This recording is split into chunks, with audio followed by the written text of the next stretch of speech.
देख रहे हैं कि लगातार यहाँ पर अभियान चलाए जा रहे हैं। 31 नक्सलियों को तो हम लोगों ने मार गिराने में सफलता हासिल की है। भारत के सुरक्षा बलों द्वारा नक्सलियों की लगातार सफाई हो रही है।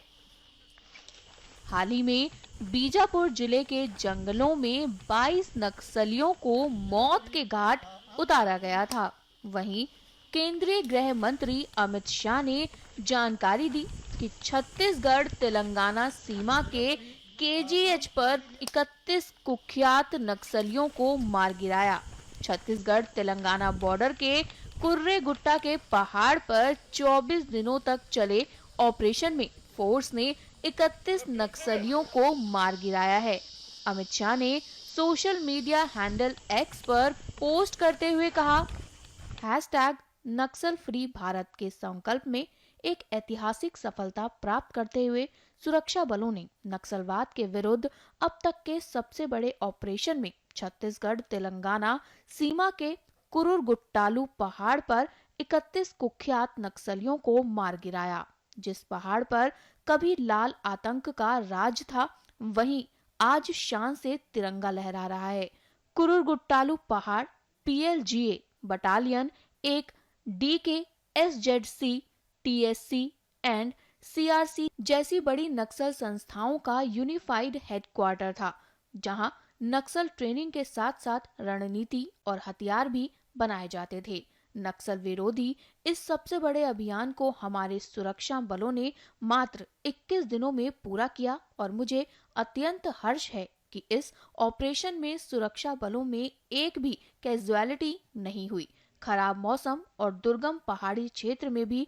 अपनी बहादुरी और शौर्य से नक्सलियों का सामना करने वाले हमारे सीआरपीएफ, एसटीएफ और डीआरजी के जवानों को बधाई देता हूं। पूरे देश को आप पर गर्व है। प्रधानमंत्री श्री नरेंद्र मोदी जी के नेतृत्व में हम नक्सलवाद को जड़ से मिटाने के लिए पूरी तरह से तैयार हैं। मैं देशवासियों को पुनः विश्वास दिलाता हूं कि 31 मार्च 2026 तक भारत का नक्सल मुक्त होना तय है। कुरुरगुट्टालू पहाड़ पर हुए ऑपरेशन पर कमांडेंट 199 बटालियन सीआरपीएफ आनंद ने इस संबंध में क्या कुछ कहा, सुनिए। आप देख रहे हैं कि लगातार यहाँ पर अभियान चलाए जा रहे हैं और उस अभियानों को एक रिजल्टेंट तरीके से देखा जाए तो नक्सली वहाँ अपने जो उनके मुख्य जो गढ़ थे, चाहे पीडिया वाला इलाका था जहाँ 199 बटालियन एक्टिव है,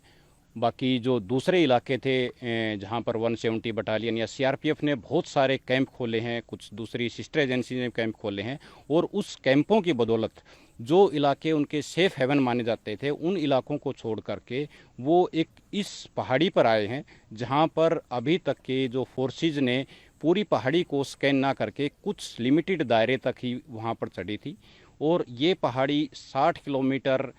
इंटू 20 किलोमीटर का एक 1200 स्क्वायर किलोमीटर का इसका दायरा बनता है और पहाड़ी के ऊपर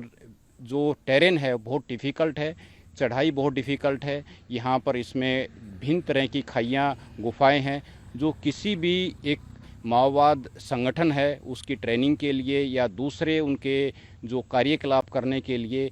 और अपना जो बाकी टाइम में यहाँ पर छुपने के लिए एक तरह का एक सेफ हेवन उन्होंने मानते हुए इस जगह को अपना एक शरणागत बनाया था।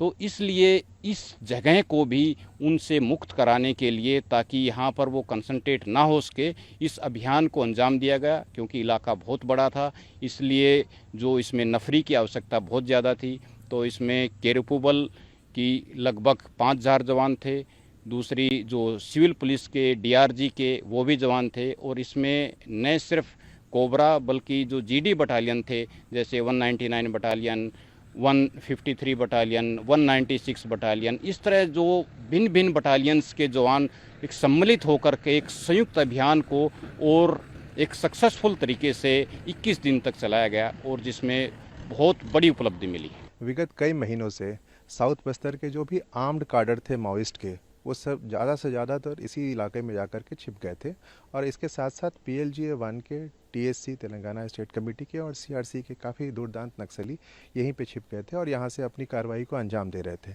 इसलिए हमारे लिए ज़रूरी हो गया था कि इन लोगों को वहाँ से इनका सफाया कर सके, और इसलिए ये 21 दिनों का एक अभियान जो चलाया गया, और इसमें हम लोगों ने काफ़ी हद तक सफलता हासिल की उनको वहाँ से खदेड़ने में, और 31 दूरदांत नक्सलियों को यहाँ तक उनके सफाया करने में, उनको मार गिराने में सफलता पाई। होम मिनिस्टर ने जिस किया है 2026 मार्च, आपको क्या लगता है कि ये ऑपरेशन 21 दिन चला, कितना बड़ा मील का पत्थर साबित हुआ? कई मायनों में ये ऑपरेशन बहुत ही हमारे लिए सफल रहा है। जो टारगेट्स हम लोगों को दिए गए थे, उन टारगेट्स को हम लोगों ने अचीव करने में सफलता हासिल की है। और साथ ही साथ जो माननीय गृह मंत्री जी ने हम लोगों को जो टारगेट समय दिया है, उसमें हम लोग बहुत तेज़ी से उस दिशा में हम लोग आगे बढ़ रहे हैं, और आशा करते हैं कि हम लोग जो टारगेट है उसको हम बहुत जल्दी हम अचीव कर पाएंगे। आपके DGP ने भी कल बोला कि हम उसको अचीव करेंगे, माओइज्म को ख़त्म कर देंगे जड़ से मार्च 2026 तक। अगर हम बात करें कि कितने दुर्दांत जो नक्सली थे इस ऑपरेशन में मारे गए और कितने अभी बचे हुए हैं?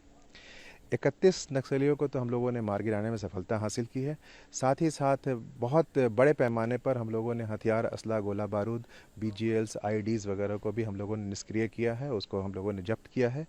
हम लोगों ने इन लोगों को उस क्षेत्र से, जिस गोरागुट्टालू हिल्स में जहाँ पे वो शरण लेकर रखे हुए थे, हाइडआउट्स बनाकर छिपे हुए थे, बंकर बनाकर छिपे हुए थे, वहाँ उन लोगों को हटाने में, वहाँ से भगाने में हम लोग सफल हुए हैं। ये जो एग्जैक्ट संख्या बताना अभी हमारे लिए किसी भी के लिए भी थोड़ा उचित भी नहीं है, स्ट्रेटेजिकली भी वो ठीक नहीं है, लेकिन इतना हम बता सकते हैं कि हम लोगों ने जिस प्रकार से इस इलाके में FOBs बनाई है, आगे जा कर के हम लोगों ने जो भी क्षेत्र है उस पर अपना सुरक्षा का जो एक ग्रिड बनाया है कैंप स्थापित करते हुए, उसमें हम लोगों ने सफलता हासिल की है। आम जनता को हम लोग कैंप से जोड़े हैं, उनको जितने भी कल्याणकारी योजनाएं हैं, सरकार की जो भी योजनाएं हैं, उन तक हम लोगों ने पहुंचाने का प्रयास किया है। और जनता का विश्वास जीतते हुए हम इस प्रकार से इस उनके क्षेत्र, जैसे जो पहले नक्सलियों के कब्जे में या नक्सलियों के भय से लोग उनके साथ रहा करते थे, उस क्षेत्र में हम लोगों ने अपनी पैठ बनाई है, सुरक्षा का ग्रिड को भी ज़्यादा स्ट्रांग